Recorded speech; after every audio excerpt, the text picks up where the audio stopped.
Hello दोस्तों, हमारे channel कहानी कुंभ में आपका एक बार फिर से बहुत बहुत स्वागत है।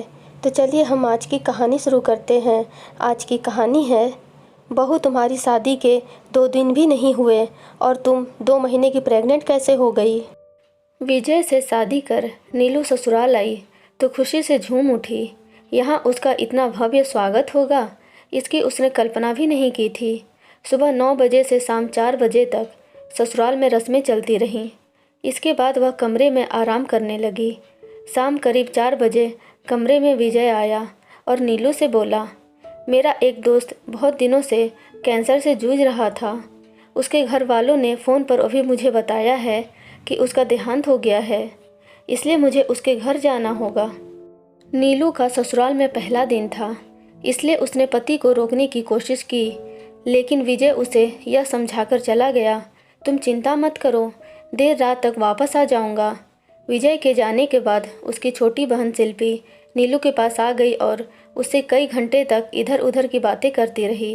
रात के 9 बजे नीलू को खाना खिलाने के बाद शिल्पी उसे यह कहकर चली गई कि भाभी, अब थोड़ी देर सो लीजिए, भैया आ जाएंगे तो फिर आप सो नहीं पाएंगी। नंद शिल्पी के जाने के बाद नीलू अपने सुखद भविष्य की कल्पना करते करते कब सो गई उसे पता ही नहीं चला। नीलू अपने माँ बाप की इकलौती बेटी थी। उससे 3 साल छोटा उसका भाई सुजय था। पिता की कपड़े की दुकान थी। ग्रेजुएशन के बाद नीलू ने नौकरी की तैयारी की तो 10 महीने बाद ही एक बैंक में उसकी नौकरी लग गई थी। 2 साल नौकरी करने के बाद पिता ने विजय नाम के युवक से उसकी शादी कर दी। विजय की 3 साल पहले ही रेलवे में नौकरी लगी थी। उसके पिता रिटायर्ड शिक्षक थे और माँ हाउसवाइफ थीं। विजय से 3 साल छोटा उसका भाई सागर था, जो 10वीं तक पढ़ने के बाद एक प्राइवेट कंपनी में नौकरी करने लगा था।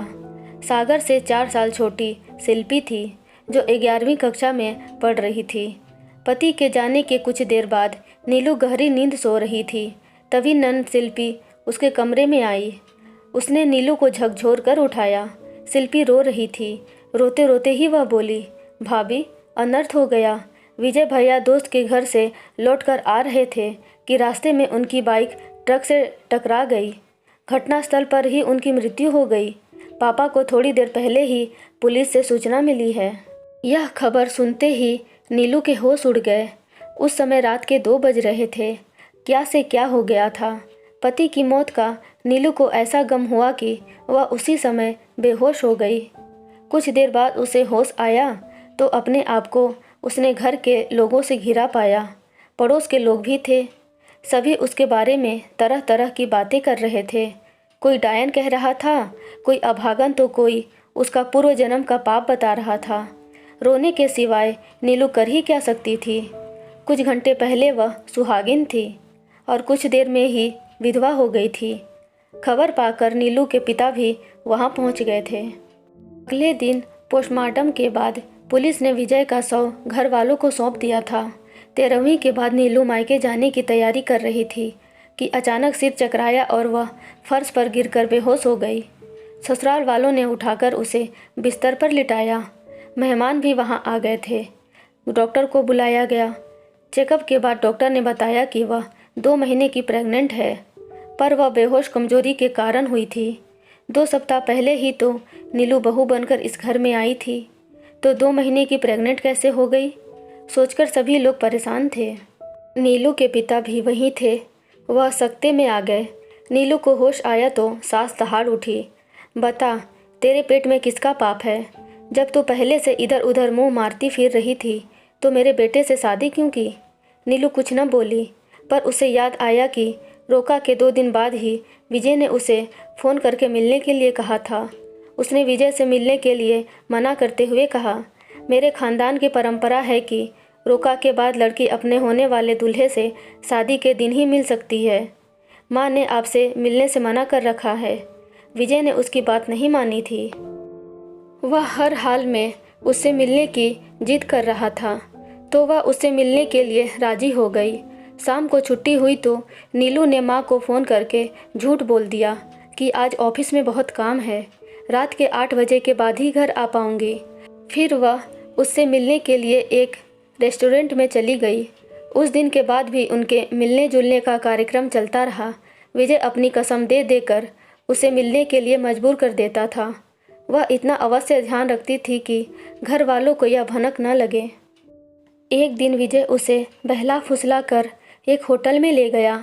कमरे का दरवाज़ा बंद कर उसे बाहों में भरा तो वह उसका इरादा समझ गई।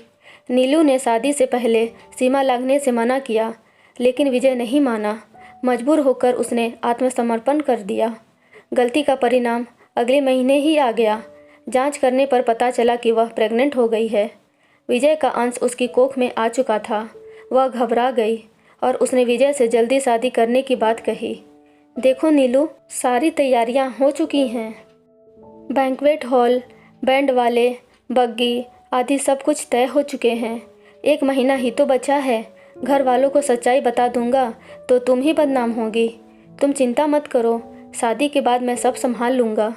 जब सास उसे तरह तरह के ताने देने लगी तो नीलू ने आखिर चुप्पी तोड़ दी।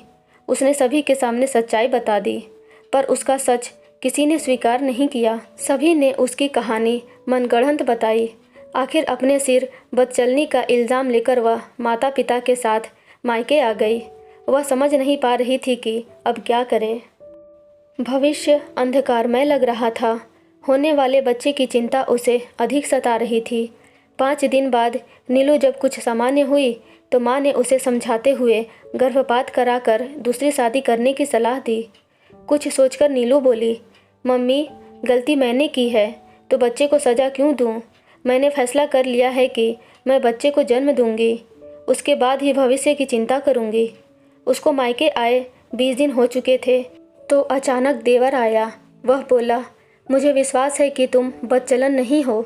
तुम्हारे पेट में मेरे भाई का ही अंश है। जब तुम यह बात समझ रहे थे तो उस दिन अपना मुंह क्यों बंद कर लिया था, जब सभी मुझे बदचलन बता रहे थे? नीलू ने गुस्से में कहा, उस दिन मैं तुम्हारे भविष्य को लेकर चिंतित हो गया था, फिर यह फैसला नहीं कर पाया था कि क्या करना चाहिए। सागर बोला। नीलू अपने गुस्से पर काबू करते हुए बोली, अब क्या चाहते हो? तुमसे शादी करके तुम्हारा भविष्य संवारना चाहता हूँ। तुम्हारे होने वाले बच्चे को अपना नाम देना चाहता हूँ। इसके लिए मैंने मम्मी पापा को राजी कर लिया है। ऑफिस और मोहल्ले में वह बुरी तरह बदनाम हो चुकी थी। सभी उसे दुष्चरित्र समझते थे।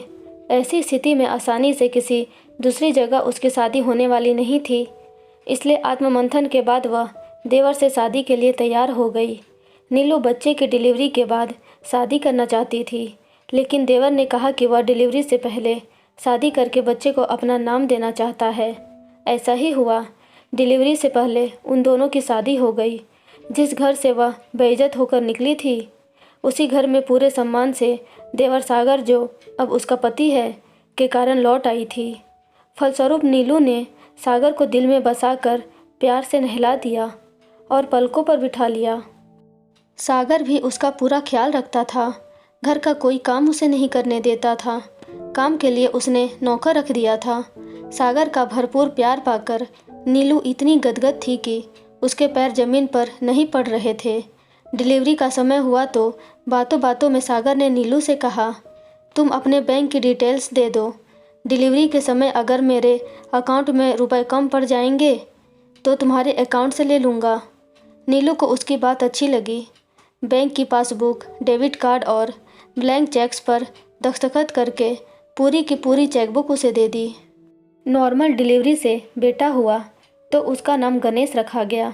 6 महीने बाद सागर ने हनीमून पर मसूरी जाने का प्रोग्राम बनाया तो नीलू ने मना नहीं किया। वहाँ से लौट कर आई तो बहुत खुश थी। सागर का अथाह प्यार पाकर वह विजय को भूल गई थी। गणेश 1 साल का हो गया था। फिर भी नीलू ने सागर से डेबिट कार्ड और दस्तखत किए हुए चेक्स वापस नहीं लिए थे। इसकी कभी ज़रूरत महसूस नहीं की थी। सागर ने उसके अंधकारमय जीवन को रोशनी से नहला दिया था। ऐसे में भला वह उस पर अविश्वास कैसे कर सकती थी? ज़रूरत तब पड़ी जब एक दिन नीलू के पिता को बिजनेस में कुछ नुकसान हुआ और उन्होंने उससे 3 लाख रुपए मांगे। तब नीलू ने पिता का अकाउंट नंबर सागर को देते हुए कहा, सागर, मेरे अकाउंट से पापा के अकाउंट में 3 लाख रुपए ट्रांसफ़र कर देना। इतना सुनते ही सागर ने नीलू से कहा, डार्लिंग, तुम्हारे अकाउंट में रुपए हैं कहाँ? मुश्किल से 200-400 रुपए होंगे। नीलू को झटका लगा क्योंकि उसके अकाउंट में तो 12 लाख रुपए से अधिक थे। आखिर वे पैसे गए कहाँ? उसने सागर से पूछा। मेरे अकाउंट में उस समय 12 लाख से अधिक थे। इसके अलावा हर महीने 40,000 रुपये सैलरी के भी आ रहे हैं। सारे के सारे पैसे कहाँ खर्च हो गए? सागर झुंझलाते हुए बोला। कुछ तुम्हारी डिलीवरी में खर्च हुए, कुछ हनीमून पर खर्च हो गए, बाकी रुपए घर की ज़रूरतों पर खर्च हो गए। तुम्हारे पैसों से ही तो घर चल रहा है। मेरी सैलरी और पापा की पेंशन के तो पैसे शिल्पी की शादी के लिए जमा हो रहे हैं। सागर का जवाब सुनकर नीलू खामोश हो गई, पर उसे यह समझते देर नहीं लगी कि उसके साथ कुछ कहीं न कहीं गलत हो रहा है। डिलीवरी के समय उसे छोटे से नर्सिंग होम में दाखिल किया गया था। उसका बिल मात्र 30,000 रुपये आया था। हनीमून पर भी अधिक खर्च नहीं हुआ था। जिस होटल में ठहरे थे वह बिल्कुल साधारण सा था। उनका खाना पीना भी सामान्य हुआ था। जो होना था वह हो चुका था। उस पर बहस करती तो रिश्तों में खटास आ जाती। लिहाजा उसने भविष्य में सावधान रहने की ठान ली। सागर से अपनी बैंक पासबुक, चेकबुक और डेबिट कार्ड लेकर उसने कह दिया कि वह घर खर्च के लिए हर महीने 10,000 रुपये देगी। सैलरी के बाकी पैसे गणेश के भविष्य के लिए जमा करेगी और शिल्पी की शादी में 2 लाख रुपए दे देगी। नीलू के निर्णय से सागर को दुख हुआ, लेकिन वह उस समय कुछ बोला नहीं। अगले दिन ही नीलू ने बैंक से ओवरड्राफ्ट के जरिए पैसे लेकर अपने पिता को दे दिए, पर उन्हें यह नहीं बताया कि सागर ने उसके सारे रुपए खर्च कर दिए हैं। कुछ दिनों तक सब कुछ सामान्य रहा। उसके बाद अचानक सागर ने उससे कहा, मैंने नौकरी छोड़ दी है। क्यों? नीलू ने पूछा। बिजनेस करना चाहता हूँ, इसके लिए तैयारी कर ली है, पर तुम्हारी मदद के बिना नहीं कर सकता। तुम्हारी मदद हर तरह से करूँगी, बताओ मुझे क्या करना होगा? नीलू ने पूछा। तुम्हें अपने नाम से 50 लाख रुपए का लोन बैंक से लेना होगा। उसी रुपए से बिजनेस करूँगा। मेरा कुछ इस तरह का बिजनेस होगा कि लोन 5 साल में चुकता हो जाएगा। इतने रुपए का लोन मुझे नहीं मिलेगा। अभी नौकरी लगे 5 साल ही हुए हैं। मैंने पता कर लिया है, होम लोन मिल जाएगा। होम लोन लोगे तो बिजनेस कैसे करोगे? इस लोन में फ्लैट या कोई मकान लेना ही होगा। इसकी चिंता तुम मत करो, मैंने सारी व्यवस्था कर ली है। तुम्हें सिर्फ होम लोन के पेपर्स पर दस्तखत कर बैंक में जमा करने हैं। मैं कुछ समझी नहीं, तुम करना क्या चाहते हो? ठीक से बताओ। सागर ने अपनी योजना बताई तो वह सकते में आ गई। दरअसल सागर ब्रोकर के माध्यम से फर्जी कागजात पर होम लोन लेना चाहता था। इसमें उसे 3 महीने बाद पूरे रुपए कैश में मिल जाता। बाद में ब्रोकर अपना कमीशन ले लेता। नीलू ने इस काम के लिए मना किया तो सागर ने उसे अपनी कसम देकर अंततः मना लिया। सागर ने 4-5 दिनों में पेपर तैयार करके नीलू को दे दिए तो वह धर्म संकट में पड़ गई कि सिग्नेचर करूं या ना करूं। इसी उधेड़बुन में 3 दिन बीत गए तो घर में झाड़ू पोछा लगाने वाली रज्जो अचानक उससे बोली, मैम साहब, सुना है कि आप बैंक से लोन लेकर सागर बाबू को देंगी। तुम्हें किसने बताया? नीलू ने हैरत से पूछा। कल आपके घर से काम करके जा रही थी तो बरामदे में सागर बाबू और उसकी माँ के बीच हुई बात सुनी थी। सागर बाबू कह रहे थे, चिंता मत करो माँ, लोन लेकर नीलू रुपए मुझे दे देगी तो उसे घर में रहने नहीं दूंगा। उस पर तरह तरह के इल्ज़ाम लगाकर घर से बाहर कर दूंगा। रज्जो चुप हो गई तो नीलू को लगा उसके दिल की धड़कन बंद हो जाएगी, पर जल्दी ही उसने अपने आप को संभाल लिया। रज्जो को डांटते हुए कहा, बकवास बंद करो। वह डांट खाकर पल तो चुप रही, फिर बोली, कुछ दिन पहले मेरे बेटे की तबीयत बहुत ख़राब हुई थी तो आपने रुपए से मेरी बहुत मदद की थी, इसलिए मैंने कल जो कुछ भी सुना था आपको बता दिया। वह फिर बोली, मैम साहब, सागर बाबू से सावधान रहिएगा, वह अच्छे इंसान नहीं हैं। उनकी नज़र हमेशा अमीर लड़कियों पर रहती थी। उन्होंने आपसे शादी क्यों की, मेरी समझ से बाहर की बात है। इसमें भी ज़रूर उनका कोई ना कोई मकसद होगा। सब घर कर गया तो नीलू ने अपने ममेरे भाई प्रमोद से सागर की सच्चाई का पता लगाने का फैसला किया। प्रमोद पुलिस इंस्पेक्टर था। उसने 10 दिन में ही सागर की जन्म कुंडली खंगार कर नीलू के सामने रख दी। पता चला कि वह अयाज किस्म का था। प्राइवेट जॉब से वह जो कुछ कमाता था अपने कपड़ों और शौक पर खर्च कर देता था। वह आकर्षक तो था ही, खुद को ग्रेजुएट बताता था। अमीर घर की लड़कियों को अपने जाल में फंसाकर उनसे पैसे ऐंठना वह अच्छी तरह जानता था। नीलू को यह भी पता चल चुका था कि उसे 50 लाख रुपए ऐंठने का प्लान सागर ने अपनी माँ के साथ मिलकर बनाया था। माँ ऐसी लालची थी कि पैसों के लिए कुछ भी कर सकती थी। उसने बड़े बेटे के मरते ही भाभी से देवर को शादी करने की इजाज़त इसलिए दी थी कि सागर ने उसे 2 लाख रुपए देने का वादा किया था। विवाह के 1 साल बाद सागर ने अपना वादा पूरा भी कर दिया था। अयाज सागर पर नीलू से किसी भी तरह से रुपए लेने का जुनून सवार था। रुपए के लिए वह उसके साथ कुछ भी कर सकता था। सागर की सच्चाई पता लगने पर नीलू को अपना अस्तित्व समाप्त होता सा लगा। अस्तित्व बचाने के लिए कड़ा फैसला लेते हुए नीलू ने सागर को कह दिया कि वह बैंक से किसी भी तरह का लोन नहीं लेगी। सागर को बहुत गुस्सा आया, पर कुछ सोचकर अपने आप को काबू में कर लिया। उसने सिर्फ इतना कहा, मुझे तुमसे ऐसी उम्मीद नहीं थी। कुछ दिन खामोशी से बीत गए। सागर और उसकी माँ ने नीलू से बात करनी बंद कर दी। नीलू को लग रहा था कि दोनों के बीच कोई खिचड़ी पक रही है, पर क्या समझ नहीं पा रही थी। एक दिन सास सागर से कह रही थी, नीलू को कब घर से निकालोगे? उसने तो लोन लेने से भी मना कर दिया है, फिर उसे बर्दाश्त क्यों कर रहे हो? उससे तो 50 लाख लेकर ही रहूँगा माँ। पर कैसे? उसका कत्ल करके? उसकी माँ चौंक गई। मतलब? मुझे पता था कि फर्जी कागजात पर वह लोन नहीं लेगी, इसलिए 7 महीने पहले ही मैंने योजना बना ली थी। कैसी योजना?